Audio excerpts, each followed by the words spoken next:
Okay, तो जैसे exams चालू है और मंडे को मैथ्स का पेपर है सब जगह, और नवनीत असाइनमेंट में से काफ़ी ऐसे सम्स हैं, ठीक है, जो बोल सकते हैं कि कंफ्यूजिंग है। ईजी है, इस बार का कोई हार्ड सम्स नहीं है लेकिन ईजी है। तो उसमें से ही थोड़े बहुत सम्स हम आज सॉल्व करने वाले हैं, ठीक है। जैसे कि यहाँ पर देखिए, in a parallelogram angle B minus angle A कितना है, 40 डिग्री।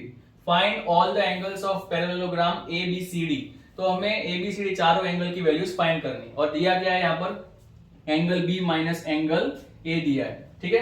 अब आपको इतना तो नॉलेज होगा कि हमेशा जो एडजेसेंट पेयर्स होती हैं पैरेललोग्राम में, वो हमेशा कितना होता है, 180 डिग्री, राइट। तो इसमें यहाँ पर मैं ऐसे लिख सकता हूं, angle A plus angle B is equal to कितना होगा, 180 डिग्री। अब यहां पर हमें क्वेश्चन में क्या दिया है, angle B plus angle A is equal to 40 degree, sorry angle B minus angle A is equal to 40 degree. तो अगर मैं एंगल ए को उस तरफ ले जाता हूं तो क्या हो जाएगा, angle B is equal to 40 plus angle A. तो एंगल बी की वैल्यू क्या हो गई हमारे पास, 40 प्लस एंगल ए। तो बस हमें वही एंगल बी की वैल्यू इसमें पुट करनी है। तो एंगल ए तो एंगल ए ही रहेगा, एंगल बी कितना हो जाएगा, 40 plus angle A is equal to 180 degree. अब यहां पर हमारे पास दो एंगल ए है, तो 2 angle A is equal to, जो 40 है वो इस तरफ माइनस में जाएगा, तो 180 डिग्री माइनस 40। तो 2 angle A is equal to कितना हो जाएगा, 140। तो angle A is equal to 2 अब क्या हो जाएगा डिवाइड में, तो 140 डिवाइड बाई 2। तो एंगल ए की वैल्यू कितनी आ गई हमारे पास, 70, राइट। अब एक एंगल मिल गया। अब उसके बाद एंगल बी की वैल्यू कितनी है, angle B is equal to 40 plus angle A. तो angle B is equal to 40 plus angle A की वैल्यू कितनी है, 70। तो 70 की वैल्यू यहां पर पुट कर देंगे, तो एंगल बी कितना हो गया, 110 डिग्री। एंगल ए और एंगल बी मिल गया। इसी तरह उसके बाद आप देखो, पैरेललोग्राम में ऑपोजिट एंगल्स हमेशा कैसे होते हैं, इक्वल होते हैं, राइट। तो आपको एंगल ए 70 मिला है, तो एंगल सी कितना हो जाएगा, 70 हो जाएगा। और एंगल डी जो बी का ऑपोजिट होगा, तो वो कितना हो जाएगा आपका, 110 डिग्री, राइट, क्योंकि opposite angles in parallelogram are always equal, right. तो अब यहाँ पर क्या है, in triangle ABC, AB is equal to AC, ठीक है। तो एबी और एसी कैसे हैं, इक्वल है, राइट। और क्या दिया, इफ एंगल ए, तो एंगल ए कितना है अपने पास, 50 है, तो एंगल ए हमारा है 50, right. Then find angle B और सी। तो हमें क्या फाइंड करना है, एंगल बी और एंगल सी हमें फाइंड करना है। तो अब थियरम्स बच्चे लोग पढ़ लेना अच्छे से, सेक्शन डी में सारे थियरम्स हैं, अच्छे से प्रिपेयर करो। तो थियरम हमें क्या कहता है कि जब दो साइड्स इक्वल हो, जब दो साइड्स इक्वल हो, तो उनसे रिलेटेड जो दो एंगल्स हैं वो कैसे रहेंगे, हमेशा इक्वल रहेंगे। कैसे रहेंगे, इक्वल रहेंगे। तो इसका मतलब angle B is equal to कितना हो जाएगा, एंगल सी हो जाएगा, राइट। तो अगर मैं angle B, so if angle B is equal to x, then angle C will also be x, क्योंकि दोनों इक्वल है। अब ट्राइंगल में तीनों एंगल का एडिशन कितना होता है बेटा, 180 इज इक्वल टू 180। तो एंगल ए कितना है हमारे पास, 50 है, एंगल बी कितना है, x है, एंगल सी कितना है, x है, इज इक्वल टू 180। अब 50 को उस तरफ ले लो और दोनों x को प्लस करो तो कितना होगा, 2x is equal to 180 minus 50। तो अब 2x इज इक्वल टू 180 में से 50 अगर माइनस करें तो कितना बचेगा अपने पास, 130। तो x is equal to 130, 2 divide में आ जाएगा तो डिवाइड बाई 2। तो x की वैल्यू कितनी हो जाएगी, 65 डिग्री, राइट। तो x मतलब एंगल b, तो angle b is equal to 65 और angle c is equal to 65। चलिए अब ये सम है, ठीक है। अब बेटा ये सम काफी तरीकों से हो सकता है, ठीक है। इसमें हार्ड तरीके भी है, लेकिन सबसे इजी कौन सा है बताता हूं मैं। पहले इस चीज को रख दो यहाँ पर, 13x plus 12y is equal to 60। उसके बाद उसी के नीचे 12x plus 13y is equal to कितना होगा, 40। लाइन कर दो, प्लस कर दो बेटा, कितना होगा यहाँ पर 25x, यहाँ पर 25y इज इक्वल टू कितना होगा, 100 होगा। दोनों में कॉमन क्या है, 25 कॉमन ले लो, क्या बचेगा यहाँ पर, x plus y is equal to 100। अब 25 को अपॉन में ले लो उस तरफ, तो x plus y is equal to क्या होगा, 100 डिवाइड बाई 25। तो x plus y is equal to कितना होगा, 25 4 जा 100। तो x प्लस 4 y की वैल्यू कितनी आ गई, 4। लेकिन हमें फाइंड क्या करना है, 2 टाइम्स x प्लस y। तो यहाँ पर 2 times x plus y is equal to क्या होगा, 2 मल्टीप्लाई एक्स प्लस वाई की वैल्यू पुट कर दो, 4 इज इक्वल टू कितना हुआ 8। तो अपना आंसर कितना आया 8। चलो अब यहां पर हमें ये सम दिया हुआ है बेटा, ठीक है।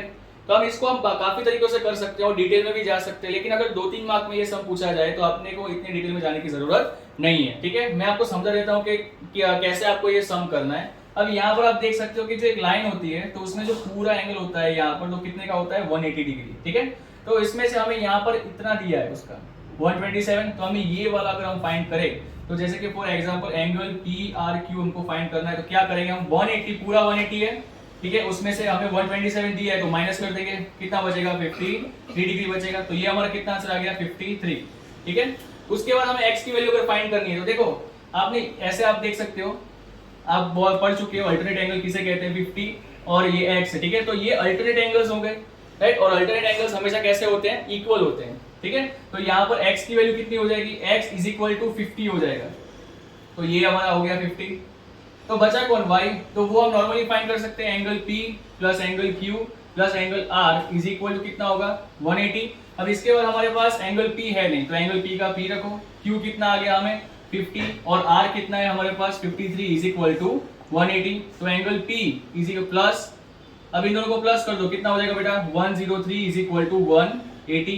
तो angle p is equal to 180 minus 103, तो angle p is equal to, चलो 180 में से 103 माइनस 180 माइनस 103 कितना होगा 77 डिग्री, राइट। तो एंगल p कितना आ गया हमारा 77। चलिए अब थोड़े बहुत आइडेंटिटीज वाले सम्स भी हो जाए, ठीक है। जैसे कि आप यहाँ पर देख सकते हैं कि सबसे पहला वाला सम कौन सा है, a plus B whole square वाला है, ठीक है, a plus B whole square. तो a plus B whole square क्या होगा बच्चा, a square plus 2ab plus कितना होगा b स्क्वायर होगा। तो बस पुट कर दीजिए 2x का whole square plus 2x multiply 2x multiply 7 plus 7 का क्या होगा होल स्क्वायर। अब 2x का स्क्वायर कितना होगा 4x स्क्वायर प्लस 2 2 4 4 7 28x होगा और 7 का स्क्वायर कितना होगा 49। तो बच्चा आपका हो गया यहाँ पर सम कंप्लीट। ये हो गया हमने a plus B whole square. उसके बाद आते हैं a cube minus B cube. अब a cube minus B cube का क्या होगा a minus B, a square plus A B plus क्या होगा b स्क्वायर, राइट। तो उसी तरह यहाँ पर हम पुट कर सकते हैं a माइनस बी मतलब x माइनस, अब देखो 125 का कितना होगा, यहाँ पर अगर हम लिखें तो x होल क्यूब माइनस 125 किसका क्यूब है 5 का, तो 5 होल क्यूब। तो यहाँ पर पुट कर दीजिए x माइनस 5 ब्रैकेट x का स्क्वायर कितना होगा x square plus A B मतलब 5 इंटू एक्स कितना होगा 5x और प्लस b स्क्वायर मतलब 5 का स्क्वायर कितना होगा 25। तो यहाँ पर आपका हो गया सम कंप्लीट। तो ये हो गया a cube minus B cube. उसके बाद यहाँ पर ये जो है, ठीक है, इसमें आपको आइडेंटिटी यूज ना करनी है तो आपको क्या करना है 3x है तो 3x लिख दो, उसके बाद सेकंड ब्रैकेट लिख दो पूरा उसके साथ मल्टीप्लाई में, उसके बाद -2 है सेम सेकंड ब्रैकेट लिख दो, ठीक है। अब यहाँ पर 3x इंटू 3x कितना हो जाएगा 9x स्क्वायर, 6 3 कितना होगा 18x माइनस 2 3 कितना होगा 6x हो जाएगा और माइनस माइनस कितना होगा प्लस। काफी लोग इसमें गलती करते हैं, माइनस माइनस आपको प्लस लिखना है, ये मत भूलना, ठीक है। तो कितना हो जाएगा 2 6 12। अब यहाँ पर लाइक टर्म्स कौन से हैं, ये रहे, ये हो गया आपका लाइक टर्म। तो कितना होगा 9x square minus minus plus, तो 18 प्लस 6 कितना होगा 24x और साइन यहाँ पर माइनस आएगी क्योंकि बिगर नंबर कौन सा 18 तो उसी की साइन रहेगी प्लस 12। तो यहाँ पर हो गया आपका सम कंप्लीट, ठीक है। लेकिन अगर मान लो यहाँ पर अगर मैं 3x माइनस 2 और 3x प्लस 2 लिखता हूँ तो कौन सी आइडेंटिटी आएगी। यहाँ पर आप देख सकते हो दोनों तरफ नंबर कैसे हैं सेम है, लेकिन एक माइनस में है और दूसरा किस में है प्लस में। तो आपको कौन सी वाली यूज करनी है a माइनस बी और a प्लस बी, तो कौन सा होगा a square minus B square. तो यहाँ पर 3x whole square minus 2 whole square तो कितना होगा 9x स्क्वायर माइनस 4। तो आपका आंसर कितना आ गया 9x स्क्वायर माइनस 4, ठीक है। चलिए तो आपका यहाँ पर कंप्लीट हो गया। इसी के साथ मैं आपको थोड़े बहुत सम्स खुद के लिए दे रहा हूँ, आप यहाँ पर कीजिए 3x प्लस 9 होल स्क्वायर, ठीक है, ये वाली आइडेंटिटी से यूज कीजिए। फिर यहाँ पर आपको मैं देता हूँ a क्यूब माइनस 1331, ठीक है, a cube minus B cube वाली आइडेंटिटी से ही आपको ये सम करना है। और a square minus B square वाली से मैं आपको दे रहा हूँ 2x प्लस 4 और 2x माइनस 4। तो ये तीन सम अपने हिसाब से ट्राई कीजिए और प्लीज कमेंट बॉक्स में तीनों के आंसर आप भेज दीजिए। ओके तो यहाँ पर हमें P अपॉन Q फॉर्म में कन्वर्ट करना है इसको, और ये 10th में भी आपको सम्स आने वाले हैं, फर्स्ट चैप्टर में आपको देखने को मिलेंगे, ठीक है। तो ध्यान दीजिएगा। सबसे पहले आपको क्या करना है, x इज इक्वल टू 0.35 और सेम वही जो क्वेश्चन है। अब पॉइंट के बाद कितने नंबर है 2, तो 2 जीरोस किस में आते हैं 100 में, तो आपको 100x इज इक्वल टू 35 को आगे ले लो, 35 बार तो कंटिन्यू रहेगा क्योंकि 30 बार का मतलब क्या होता है, जो नंबर है वापस रिपीट हो रहा है, ठीक है। अब आपको क्या करना है 100 में से इसे माइनस करना है और इसको इसमें से माइनस करना है। 100 में से 1x माइनस करेंगे कितना होगा 99x हो जाएगा। अब इसमें से इसको माइनस करेंगे तो ये कट ही हो जाएगा, और 35 माइनस 0 कितना होता है 35, तो x इज इक्वल टू कितना हो जाएगा 35 अपॉन 99, नीचे आ जाएगा 99, तो x की वैल्यू कितनी आ गई हमारी 35 अपॉन 99। अब यहाँ पर रेशनलाइज, ये तो आप बहुत ही ज्यादा ध्यान रखना क्योंकि आपको आगे बहुत काम आने वाला है। 1/2 प्लस √3, तो रेशनलाइज कैसे करना है, ऊपर नीचे पहले मल्टीप्लाई लिखो, फिर उसी बात सेम नंबर्स 2 और √3, ठीक है। आपको याद रखना अगर यहाँ पर प्लस है तो आपको यहाँ पर माइनस इस्तेमाल करना है, और अगर माइनस है तो प्लस का इस्तेमाल करना है। अब ये इसको पूरे को अगर हम 1 से मल्टीप्लाई करते हैं तो वही नंबर आएगा 2 माइनस √3।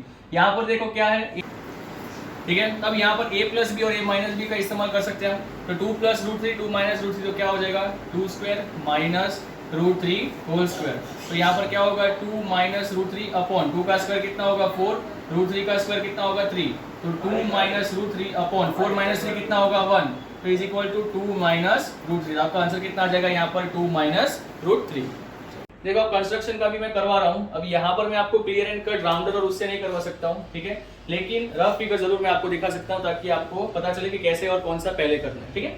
सबसे पहले आपको BC 8 सेंटीमीटर करना है, तो BC आपका कितना हो जाएगा 8 सेंटीमीटर, ये हो गया आपका 8 सेंटीमीटर। उसके बाद आपको एंगल भी 75 करना है, तो यहाँ पॉइंट रख के आपको इसको ऐसे राउंड रखना है, यहाँ पॉइंट रखोगे तो ये हो गया आपका 60, ये हो गया 120। उसके बाद दोनों में से यहाँ पर आप ऐसे करोगे तो ये कितना हो गया आपका 90 डिग्री हो जाएगा, ठीक है। फिर आपको क्या करना है, यहाँ पॉइंट रखना है और यहाँ पर रखना है, और यहाँ से आपको एक 2 आर्क इंटरसेक्ट करने हैं, और ये आपका कितना बन जाएगा 75, ठीक है। थोड़ा बहुत यहाँ पर रफ फिगर तो समझ लेना, ठीक है।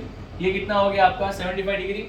अब आपको क्या करना है, यहाँ पर आपको दिया है AB plus AC is equal to कितना है 15, तो आपको इस लाइन को और आगे ले जाना है और 15 सेंटीमीटर करना है इसको। कितना करना है आपको 15 सेंटीमीटर। अब थोड़ा बहुत फिगर आपको रफ लगेगा लेकिन उसका थोड़ा चला लेना, ठीक है। अब ये हो गया 15, अब यही लाइन यहाँ पर पॉइंट रख के एक आर्क यहाँ पर कर देना 15 का, ठीक है। अब इस यहाँ पर इसको ज्वाइन कर दो ऐसे ही स्केल से, इसको क्या कर देना है आपको स्केल से इसे ज्वाइन कर दीजिए, ठीक है। अब इन दो पॉइंट्स को, ये जो पॉइंट है C वाला और यहाँ पर जो पॉइंट है, इन दोनों को लेके परपेंडिकुलर बाइसेक्टर करना है आपको। यहाँ पॉइंट रखो और एक आर्क ऐसे करो, यहाँ पॉइंट रख के दूसरा आर्क होगा, सेम इसी तरह यहाँ पर एक आर्क यहाँ पर और यहाँ पर से दूसरा आर्क, और सीधी लाइन आपको ऐसे निकालनी है, ठीक है।